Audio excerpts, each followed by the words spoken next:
With the release of Squarespace animation features, I've had a chance to play around and work out the limitations of the tool. Now, by layering animations on top of each other, you can actually achieve some fake 3D effects. And I just wanted to share a design I've made on a project which I'm really happy with the look and feel of. So I'm just going to show you how I created this 3D effect in Squarespace with their built-in animation features.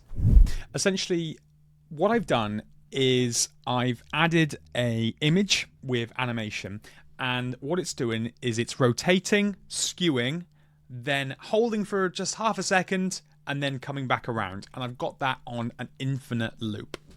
And so I'm just going to quickly show you Adobe Illustrator where I've created all 3 individual images. To achieve this effect, what we need to do is play with some graphic design software, and what we're going to do is put these elements into Squarespace as images. So rather than having one flat image, what I've done is I've broken it up into 3 separate elements.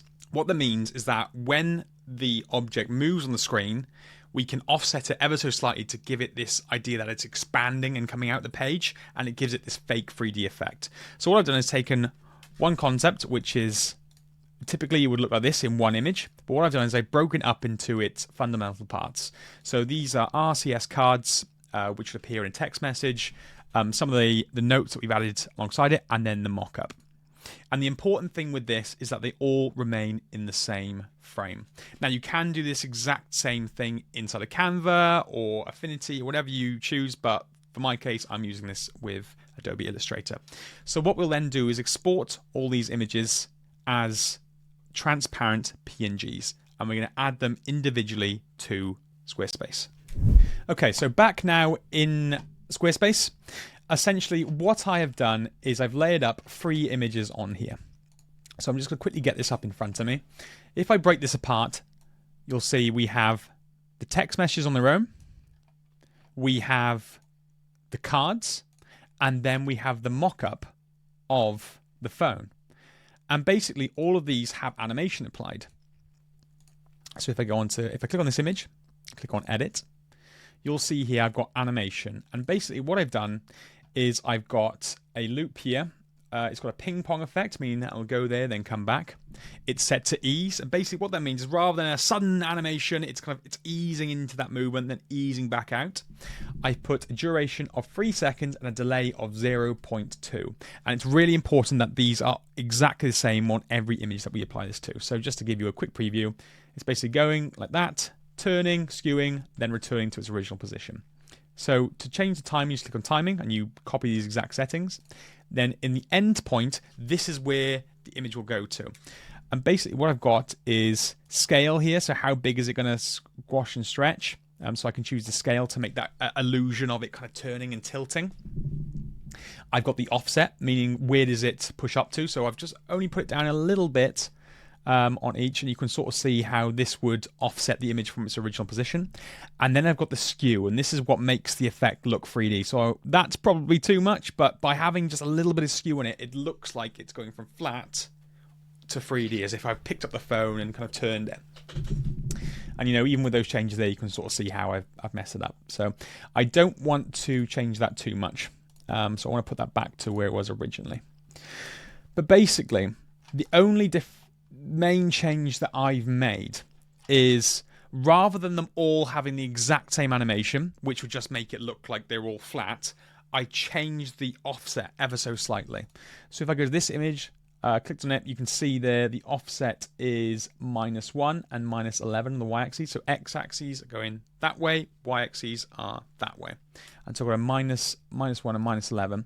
Now if I move that across and just get to the image underneath, I have the timing exactly the same on here, but you can see here the offset is 1 and -9, so it's just slightly different. And what it starts to do is just create this illusion of it coming out from the phone. So if I go to the final image then with this, you can see the offset is 4 and -7. So those are changed ever so slightly just to make it look like it's just coming out of the image. So you can sort of, with the preview there, you can sort of see that how that would work.